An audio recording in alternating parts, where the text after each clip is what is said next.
Halo semuanya, perkenalkan nama saya Anastasia Putri Tinap dari Prodi Pendidikan Biologi FKIP UKI. Di sini saya akan menjelaskan sedikit mengenai pengembangan pendidikan evolusi.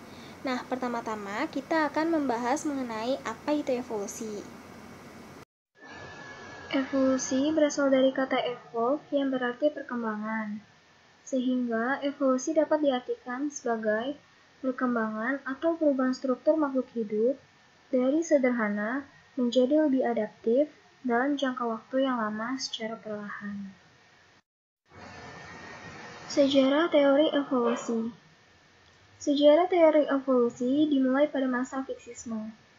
Pada masa fiksisme, tokoh-tokohnya yaitu Aristoteles, Plato, dan Linnaeus.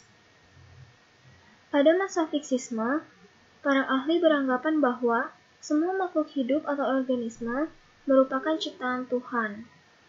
Pada masa ini juga, variasi dianggap sebagai kutukan dan bukan merupakan kebesaran Tuhan. Sedangkan kemiripan atau kesamaan antara dua jenis organisme dianggap sebagai suatu kebetulan. Teori fiksisme dianggap sebagai satu-satunya teori yang tidak dapat diganggu-gugat oleh siapapun juga.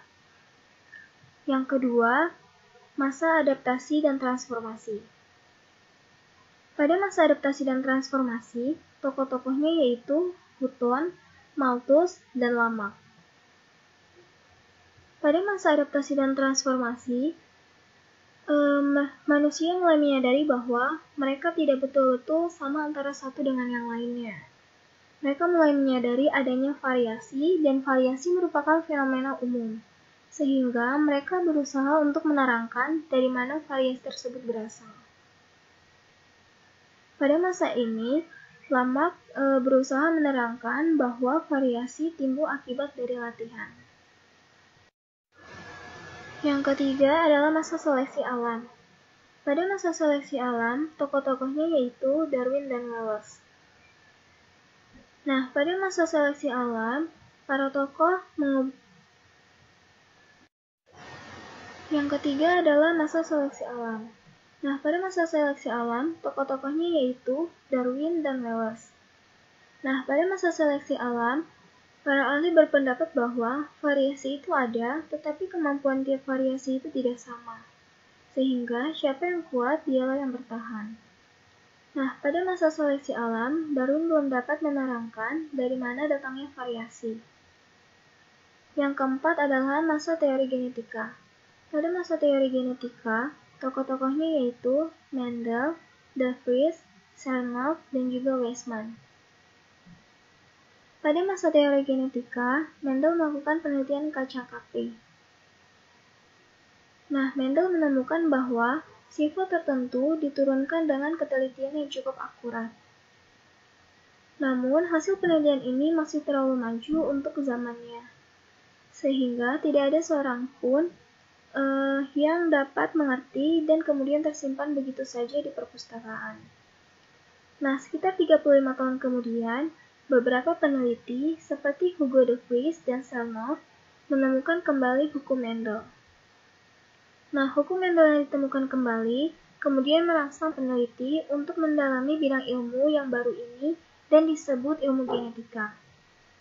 Nah, 30 tahun berikutnya, ilmu genetika berkembang dengan pesat. Yang kelima adalah masa teori sintetik. Pada masa teori sintetik, tokoh-tokohnya yaitu Mayr, Dubzhansky, Huxley, dan George Simpson. Pada masa teori sintetik, Morgan berhasil menemukan banyak sekali fenomena baru mengenai kerja gen. Di lain pihak, Ernest Mayr dan Darlington yang mempelajari taksonomi sistematik dan zoogeografi burung juga banyak menemukan fenomena evolusi yang baru. Ternyata, bukan ilmu genetika dan evolusi saja yang dapat saling menunjang, tetapi semua cabang ilmu biologi dapat dipakai untuk menerangkan fenomena evolusi.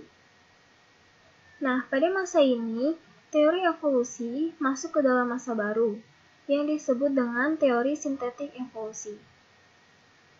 Yang keenam adalah masa evolusi modern. Pada masa evolusi modern, tokoh-tokohnya yaitu Fisher, Wright, Holden, Kimura, dan Otta. Nah, penemuan struktur DNA dan majunya perkembangan komputer memegang peranan yang penting untuk menunjang kemajuan teori evolusi. Setelah membahas mengenai perubahan pandangan mengenai teori evolusi, terakhir kita akan membahas tentang prinsip dasar yang dianut dalam menerangkan teori evolusi. Jadi, prinsip dasarnya yaitu menggunakan metode pendekatan dan bukan pembuktian, dan membandingkan suatu bentuk yang primitif kepada suatu bentuk yang maju.